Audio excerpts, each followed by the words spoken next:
Good morning. നമ്മുടെ മല്ലി മുളപ്പിക്കാനിട്ടതിന് ശേഷം ഭയങ്കര എക്സൈറ്റഡ് ആണ് രാവിലെ അത് വന്ന് നോക്കാനായിട്ട്. അപ്പം ഞാൻ ഫസ്റ്റ് തന്നെ അത് പോയി നോക്കിയപ്പോൾ എന്തൊക്കെയോ പച്ച കളറിൽ കുഞ്ഞു കുഞ്ഞു മുളകൾ വന്നിട്ടുണ്ട്. പക്ഷെ അത് മല്ലിയല്ല, പുല്ലാണെന്നാണ് അമ്മ പറഞ്ഞത്. അതുകൊണ്ട് ഞാൻ അങ്ങനെ സൂക്ഷ്മമായിട്ട് നിരീക്ഷിച്ചപ്പോൾ ശരിയാണ്, അത് പുല്ലിൻ്റെ എന്തൊക്കെയോ സംഗതികളാണ്. മല്ലി മുളയ്ക്കാൻ ചിലപ്പോൾ സമയം എടുക്കിയിരിക്കും, നമുക്ക് വെയിറ്റ് ചെയ്യാം. പിന്നെ നമ്മുടെ മൾബറീനെ ഞാൻ വളരാൻ അനുവദിക്കാറേയില്ല കേട്ടോ. നിങ്ങൾ പണ്ട് മുതലേ കണ്ടിട്ടുണ്ടാവും, ഞാൻ ഒരുവിധം എത്തുമ്പോഴേക്കും പാവം അതിൻ്റെ തലർത്ത് താഴെ ഇടും. ഈ മൾബറി എന്തോരം പ്രൂൺ ചെയ്ത് കൊടുക്കണോ അത്രയും നല്ലതാണ് കേട്ടോ. അത്രയും കാ പിടിക്കാനായിട്ട് അത് യൂസ്ഫുൾ ആണ്. ഈ ചെടികൾ ഇങ്ങനെ വെട്ടി വെട്ടി ഒതുക്കുന്നതിൽ എനിക്കൊരു സാറ്റിസ്ഫാക്ഷൻ കിട്ടാറുണ്ട്. ഗാർഡൻ പണികളിൽ എനിക്ക് സാറ്റിസ്ഫാക്ഷൻ കിട്ടുന്ന പണിയാണ് കരിയില തൂത്തുവാരുന്നതും ഇതേപോലെ ഓരോ ഐറ്റംസ് ഇങ്ങനെ വെട്ടിക്കൂട്ടിയിടുന്നതൊക്കെ. അങ്ങനെ അവിടുത്തെ ക്ലീനിങ്ങും കാര്യങ്ങളൊക്കെ കഴിഞ്ഞ് നമ്മുടെ പയറുമ്പോൾ 3 പയറുണ്ടായി നിൽക്കുന്നുണ്ട്.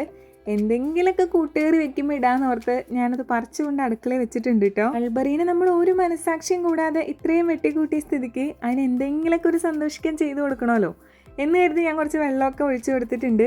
അങ്ങനെ രാവിലത്തെ പരിപാടികൾ ഇത്രയൊക്കെ തന്നെയായിരുന്നു. നിങ്ങളുടെ പരിപാടികൾ എന്തൊക്കെയാണ്? എല്ലാവർക്കും ഹാവ് എ നൈസ് ഡേ.